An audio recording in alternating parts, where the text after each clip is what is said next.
Salut tout le monde, bienvenue dans le Foot Club et ça fait 4 jours. 4 jours sans Première Ligue. Mais bon, au moins le lot de consolation, ça va être la Ligue des Champions, c'est déjà ça. Avec notamment ce choc entre Liverpool et le Paris Saint-Germain. Est-ce que les Reds vont le faire? Battre Paris? Gagner la Ligue des Champions? La Première Ligue? Mo Salah qui prend enfin son ballon d'or? On va voir ça. Mais avant ça, évidemment, merci à tous ceux qui like, qui commentent. C'est un énorme soutien pour la chaîne, vous savez. Ça fait avancer la chaîne. Et on est parti pour ce pré-match. Alors, il n'y a pas que Liverpool, on a encore quand même deux autres équipes anglaises. On en avait trois. Mais bon, on ne peut pas compter sur Manchester City, donc bon, ok. Et évidemment, Aston Villa qui va affronter le Club Bruges. Le match aura lieu aujourd'hui, mardi à 18h45. Bon, on sait ce que ça veut dire. Quand ça se joue pas 21h, c'est que généralement, bon, hein, on se comprend. Mais bon, ça reste un match de huitième de finale. C'est le tirage qui a fait son boulot. Hein. Et écoutez, évidemment que Aston Villa, sur papier, ils sont favoris. Évidemment, c'est un club de Première Ligue qui joue un club de D1 belge. Bon, sur papier, c'est sûr qu'Aston Villa sont au-dessus. Maintenant, moi, Aston Villa, je le répète depuis le début de la saison, je suis moyennement convaincu. Le problème, c'est qu'ils sont capables de t'accrocher Liverpool de 2. La semaine d'après, ils vont battre Chelsea 2-1. Et la semaine encore d'après, ils perdent 4-1 face à Crystal Palace. Et c'est ce qu'est Aston Villa. Moi, je vois totalement un monde où le Club Bruges, après avoir éliminé l'Atalanta sur ses barrages, ils arrivent à éliminer Aston Villa. C'est totalement possible. Surtout qu'Aston Villa, quand même, ils ont pas mal de blessés aussi. Pas mal de blessés, pas mal d'absents. Déjà, t'as Malone qui est malade, donc il est incertain. T'as des joueurs comme Mings, comme Torres, des défenseurs centraux qui sont pas là. T'as Onana qui est pas là. Je connais pas assez cette équipe de Bruges. Mais je connais quand même un peu Aston Villa. Et comme je dis, je reste à chaque fois sur ma faim face à eux. Bon, c'est vrai que le supporter d'Arsenal qui est en moi n'a toujours pas oublié ce match nul à domicile face à Aston Villa alors qu'on était en train de mener 2-0. Il nous remonte, ça fait 2-2, on perd des points. Mais je mets mes émotions de côté en toute objectivité. Pour moi, c'est quand même du 60-40, 65-35 pour Aston Villa. Évidemment, t'as Rashford qui fait du très très bon. T'as Asensio aussi qui est en forme. Mais ça vous fera les pieds. Vous allez vous faire éliminer par le Club Bruges la prochaine fois. Vous ferez pas de remontada comme ça contre nous. Chez nous, vous nous avez humiliés. Toujours pas oublié. Ah, c'est bon, c'est vrai qu'il y a pas mal de chances de les voir au prochain tour maintenant. S'ils se sabotent le match eux-mêmes, s'ils font pas assez, s'ils croquent énormément d'occasions, ou alors au pire, ils se créent même pas d'occasions, juste ils sont là, mais il se passe pas grand chose. Là, je pense que le Club Bruges, ils vont pas se priver. Comme face à la Atalanta, ce sera merci, au revoir. Et Aston Villa, bon bah ils vont continuer à jouer leur 10e place dans le championnat et c'est tout. Au pire, ils se sont qualifiés au prochain tour de FA Cup, donc voilà, ils iront jouer la FA Cup, mais et voilà, je pense vraiment dans ce match, tout dépend d'Aston Villa. Enfin, je dis ça, mais je connais pas encore assez le club Bruges. Mais quand même, c'est pas gagné pour les vilains, attention. Là où c'est pas gagné non plus, c'est pour Arsenal, face au PSV. Match de 21h quand même, respectez-nous un peu. Maintenant, moi, c'est le supporter traumatisé qui parle. Moi, je sais pas, j'ai peur. J'ai peur quand même parce que déjà, au vu de l'état de l'effectif d'Arsenal, ça fait quand même un peu peur. Le PSG, depuis fin 2022, on les a affrontés 4 fois. C'est 2 victoires pour Arsenal, un match nul et une défaite. Donc 2 fois en Europa et 2 fois en Ligue des Champions l'année dernière. Et au vu de ce qu'on a vu, justement, ces dernières semaines, est-ce qu'on peut être rassuré? Non. Vraiment, c'est vraiment pas gagné. T'as cassé la vitre, t'espères que ta daronne, elle va rien voir. T'as essayé de recoller les morceaux, mais ça se voit en fait. Et avec Arsenal, c'est exactement la même chose. On n'a pas d'attaquant, tu fais jouer limite des défenseurs centraux en pointe parce que t'as personne. T'as pas de joueurs, ils sont tous blessés. Sur les 2 derniers matchs, face à West Ham, face à Nottingham Forest, j'ai marqué autant de buts que l'équipe d'Arsenal. Et ça, c'est effrayant quand même. On tente, on pousse, on centre, on tire, mais on n'est pas dangereux, on n'est pas assez bon. Et en face, il y a qui? Il y a ce bon vieux Luc de Jong, il va mettre une tête, on va rien comprendre. Sur les côtés, t'as des joueurs comme Neymar, enfin Noah Lang, Bakayoko, t'as aussi Perisic, il est plus à Tottenham, il est parti au PSV maintenant. Ah non, vraiment, je vois totalement un monde où on pousse, parce que je suis convaincu, le match il va ressembler à quoi? On va se créer des occasions, on va pas être assez dangereux, et le PSV, juste en quelques contre-attaques, voilà, ils vont réussir à marquer peut-être un but, ou du moins ça va être très très dangereux, et c'est comme ça qu'on va se faire avoir. C'est plus que probable. Vraiment, vous n'avez pas besoin de voir le match, ce sera ça. Je connais mon équipe, un peu trop même, et ça me fait peur. Maintenant, oui, c'est sûr, peut-être que ce sera le grand Arsenal, ils vont reprendre la confiance, et contre toute attente, on va être efficace, on va marquer 5 buts, on va gagner 5-0 à l'aller et au retour. Ça va être incroyable. Est-ce que j'y crois? Ça, c'est autre chose. Écoutez-moi, je n'ai pas d'attente. parce que je me chie dessus. Normalement, faut qu'on gagne, faut qu'on passe. Et quand je vois notre potentiel prochain adversaire, ça me fait peur. Atlético ou le Real, mais on va y venir dans un instant. Normalement, on gagne. Normalement, si la logique est respectée, il faut qu'on passe. Maintenant, le foot, on a compris, il n'y a pas de logique. Et là, surtout Arsenal, ça fait 2 matchs qu'on n'a pas gagné. Face à West Ham, face à Nottingham Forest. On n'est pas bon, on n'a pas de joueurs. Et le PSV, je les vois totalement nous la mettre à l'envers. Donc, j'ai pas d'attente. Je vais regarder le match. J'espère qu'on va gagner. Mais au moins, à la fin, je vais pas me dire « Oh, je m'attendais à mieux. » Au pire, je dirais, je m'attendais à rien et je suis quand même déçu. Là, c'est possible, ça c'est possible. Mais ouais, non, normalement, il faut qu'on gagne. Encore une fois, comme Aston Villa, si on se sabote pas le match, normalement, on est au-dessus. On a les joueurs qui sont juste meilleurs. J'espère défensivement quand même, avec Gabriel, Saliba, je sais qu'on est solide. Le milieu de terrain, Rice, même Partey, j'aime bien. Ça parle d'une potentielle prolongation. Au début, j'étais pas très chaud. Maintenant, quand je vois l'état de notre effectif, je me dis, pourquoi pas en vrai ? À gauche, le petit Lewis Kelly, j'aime bien, il est très fort. Devant, peut-être, Nwaneri. En tout cas, je compte pas sur Sterling, ça je peux vous le dire, vous le savez. Merino qui joue en pointe, j'aime bien. Limite, j'aime bien, je le préfère en pointe qu'au milieu de terrain parce que au moins on le voit pas trop. Et dans le meilleur des cas, il arrive à marquer des buts, donc c'est cool. Maintenant, faut qu'on gagne, faut passer. De toute façon, nous, j'ai l'impression on joue soit des équipes néerlandaises, soit qu'on joue des équipes portugaises, c'est un des deux à chaque fois. Mais au prochain tour, si jamais on gagne, j'espère, la logique, il faut qu'elle soit respectée pour une fois. Mais si on passe le prochain tour, ce sera soit le Real, soit l'Atlético Madrid. Et vraiment entre les deux, je crois que je veux le Real. Pas parce que ça va être plus simple, c'est juste que je veux pas jouer l'Atlético. Je me souviens encore de cette finale, enfin demi-finale en Europa League, je crois que c'était 2018, où on se fait sortir par l'Atlético. C'était la fameuse finale entre l'Atlético et l'OM, je crois. Mais on se fait sortir alors qu'en vrai, peut-être que ma mémoire me joue des tours, mais l'Atlético, ils avaient fait de l'Atlético comme ils savent le faire au mieux. Ils ont ramené tous les bus qu'ils ont à Madrid. Au Black, ils t'avaient fait un match de malade, je me souviens. En plus, je crois que sur le match aller ou au retour, ils jouaient à 10 contre 11.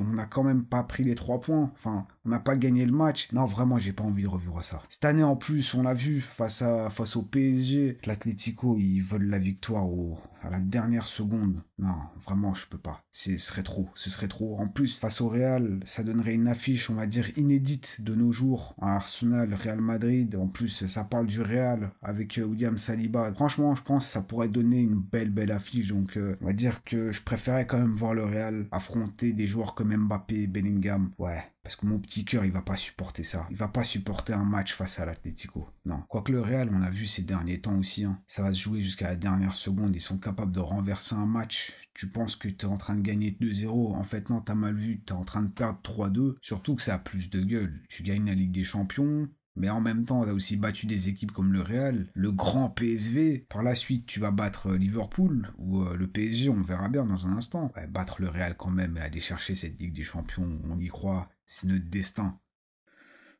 Allez, le PSG Liverpool, wow, il m'intrigue trop ce match. Vraiment, je pense que c'est le match le plus intéressant qu'on a lors de ces huitièmes. Après, ouais, c'est sûr qu'il y a aussi le Bayern Leverkusen, c'est intéressant, c'est pas mal. Mais on est quand même habitué. Évidemment, le derby entre le Real et l'Atlético, comme on vient de le dire, c'est quand même très intriguant aussi. Mais on est aussi habitué. Là, on a quand même un Liverpool-Paris Saint-Germain. Avec d'un côté cette équipe de Liverpool, peut-être la meilleure équipe d'Europe actuellement. Ils sont incroyables. Ils sont trop forts. Premier du classement en première ligue. Et très certainement champion, hein. Ouais, c'est irrattrapable. Mais bon, on y croit encore, un petit peu. Mathématiquement, c'est encore possible. Mais bon, comme on disait, Liverpool avec leurs joueurs, surtout Mohamed Salah, qui est sur un petit nuage depuis pas mal de temps. Là, il explose de plus en plus, c'est incroyable. Mais pas que, on a vu que Arne Slot aussi peut compter sur des joueurs comme McAllister, Gravenberch. Et qui Van Dijk évidemment, il y a Van Dijk, t'as Konaté qui est vraiment pas mal ces derniers temps, très bon. Trent offensivement, parce que défensivement il est nul. Défensivement, ça d'ailleurs on va en parler, mais le PSG ils vont pouvoir exploiter ça. Mais il y a quand même Trent, ça reste un très bon joueur. T'as Gakpo, t'as les Jota, t'as Diaz, bref, j'ai refait tout le 11. J'ai juste pas parlé de Darwin Nunez, mais ça on sait pourquoi. Mais on a compris cette équipe de Liverpool, ils sont trop forts. Même quand ça va pas, ça va au final, ils arrivent à remporter le match, ils perdent pas de match. La seule défaite, c'était face à Nottingham Forest. C'est bon, il y a quelques temps face à Plymouth Argyle, mais là, ils avaient fait tourner. Là, ils avaient fait carrément jouer des citoyens de Liverpool. C'était même pas des joueurs professionnels qui ont joué. Donc bon, ils sont sortis, pas de FA Cup pour eux. Mais ce qui est très fort avec cette équipe de Liverpool, et ça, on le voit de plus en plus ces derniers temps, c'est que ils sont capables de s'adapter. C'est plus une équipe, on va dire, qui va faire que attaquer comme avec Klopp. C'était un peu plus unidimensionnel, on va dire. Ils avaient un peu le même visage à chaque fois. Là, avec Slot, on l'a vu face à City, par exemple, c'est aussi une équipe qui est capable de défendre. Ils ont hyper bien défendu. Van Dijk, Konaté, ils ont fait un travail monstre avec les Gravenberch, les McAllister. C'est solide au milieu. Bon, ça passe comme dans du beurre avec Trent sur le côté de Trent. Doku, il l'a quand même dribblé. Enfin, il n'y a pas eu que Doku, mais Trent, il s'est fait dribbler plus de 12 fois dans le match. C'est énorme. Donc voilà, là, le PSG vont pouvoir exploiter ce côté gauche. Maintenant, il va encore falloir passer Konaté, Van Dijk, il y a aussi Alisson derrière. Ouais, non, c'est super solide. Ils sont capables d'encaisser les occasions et pourtant ne pas encaisser de but. Et à l'inverse, ils sont aussi capables de pas se créer d'occasion pendant tout le match et de piquer juste sur des limites demi-occasions, comme face à City. Combinaison sur corner, but. Une petite contre-attaque, but. Ça là, il va pas faire grand-chose du match. Il va te mettre un péno, il va te faire une passe décisive, et c'est bon. Il a scoré, il a staté, et Liverpool a gagné, et c'est ça. Le PSG va vraiment falloir faire attention à ça. C'est que Liverpool, autant ils sont capables de se créer énormément d'occasions, autant ils sont capables de juste de se dire, allez, vous savez quoi, jouez. Joue, amuse-toi avec la balle. Nous, on va marquer sur une petite occasion, et voilà, ça va se finir comme ça. Même quand t'as l'impression que Liverpool fait pas grand chose, ils maîtrisent, ils savent ce qu'ils font, ils le font super bien. Mais de l'autre côté quand même, et c'est là où ça devient hyper intéressant, c'est que le Paris Saint-Germain ces derniers temps, c'est fort, hein. Bon, ça reste, on va dire que la Ligue 1, ça reste que la Coupe de France, mais là dernièrement ils ont quand même battu 4-1 je crois Lille. Ouais, ça score, ça encaisse pas beaucoup de buts, ça marque des buts, c'est très très convaincant dans le jeu. T'as des joueurs qui sont en forme, Ousmane Dembélé, très fort, y a rien à dire. Ils arrivent dans cette double confrontation vraiment en pleine confiance. Là où Liverpool, on l'a dit ces derniers temps, on le dit dans les débriefs, dans le jeu, tu sens que c'est moins fluide, c'est un peu plus rouillé ces derniers temps, ça attaque beaucoup moins, c'est beaucoup moins efficace on va dire qu'en début de saison où là vraiment ils étaient capables de te créer 30 occasions dans le match. Là ils vont s'en créer 5, ils vont te mettre 3 buts, tu vas être juste dégoûté, tu vas boire tes larmes. Et c'est là où le Paris Saint-Germain va devoir assurer, il va falloir être efficace. Donc un monde plus que probable où t'as Paris qui va créer le jeu. Ils vont se créer des occasions. Sur le côté gauche, surtout avec Trent qui va se faire mêler. Comme il se fait mêler très souvent, Liverpool vont juste faire le dos rond. Konaté, Van Dijk, ils vont être solides. Ça va pas passer. Ils vont marquer sur des petites occasions. Salah, il va mettre un penalty. Il va faire une petite passe décisive. 2-0 à l'aller. 1-0 au retour. Ils vont gérer leur match comme ils savent le faire. Donc vraiment, le Paris Saint-Germain, il va falloir vraiment être très très efficace. S'il y a bien un match où il va pas falloir croquer, ça va être là contre Liverpool. Et je suis très curieux de voir le visage de Liverpool, des Reds, dans ce match. Est-ce qu'ils vont se la jouer vraiment offensive ou vraiment ils vont se dire, vous savez quoi, les jeunes, jouez, amusez-vous. Nous, on va vous mettre 1 ou 2 buts sur des petites occasions. Et voilà, ça va se finir comme ça. Autant j'enterre pas le PSG, mais je vois pas Liverpool ne pas passer. En fait, c'est ça qui est dur. Au niveau des pronos, tout peut arriver, mais quand même, je pense qu'on est tous d'accord pour le dire. Là, le Liverpool, ils sont trop bien, ils maîtrisent trop ce qu'ils font. Et je me dis, le Paris Saint-Germain, c'est fort, c'est de plus en plus fort, mais peut-être que c'est encore trop tôt. Peut-être que la marche qui s'appelle Liverpool, ça va être un peu trop haut pour eux. Le milieu de terrain, même chose, t'as des bons joueurs, Vitinha, Joao Neves, incroyable. Fabian Ruiz, lui, sacré numéro. Lui, j'espère qu'il va jouer parce que ce serait vraiment dommage de ne pas le voir, ouais.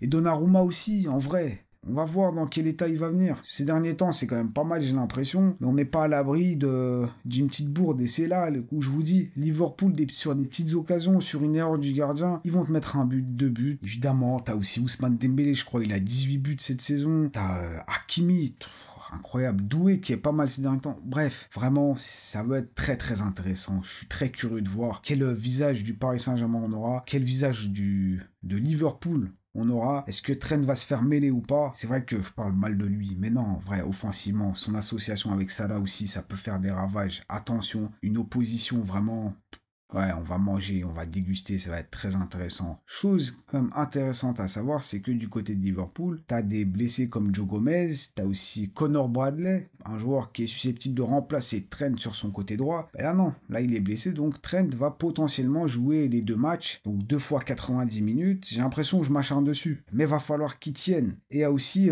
des potentiels absents pour le match retour, puisque t'as quand même Konaté, McAllister et Robertson qui sont sur le coup d'une suspension si jamais ils se prennent un jaune. Donc ouais, quand même, du côté de Liverpool, ça peut se compliquer. Et a priori, pour le PSG, pas de grosse absence en vue, donc on a quand même très hâte. Ça s'annonce très intéressant. Une belle équipe façonnée par Luis Enrique, j'allais dire Luis Suarez, non. Luis Enrique, et de l'autre côté, Arne Slot, première saison avec Liverpool, une équipe de Liverpool qui est capable de s'adapter à pas mal de situations, ils peuvent avoir plusieurs visages et ils sont quand même très très expérimentés avec un Mohamed Salah encore une fois très fort. Comme j'ai dit, j'ai un peu du mal à ne pas les voir plus loin, non pas parce que c'est le Paris Saint-Germain en face, mais c'est juste parce que c'est Liverpool. Peut-être que je suis traumatisé, peut-être que je regarde trop cette équipe de Liverpool en première ligue, je les vois, ils sont là tout devant, premier, ils nous regardent de haut, ouais, peut-être.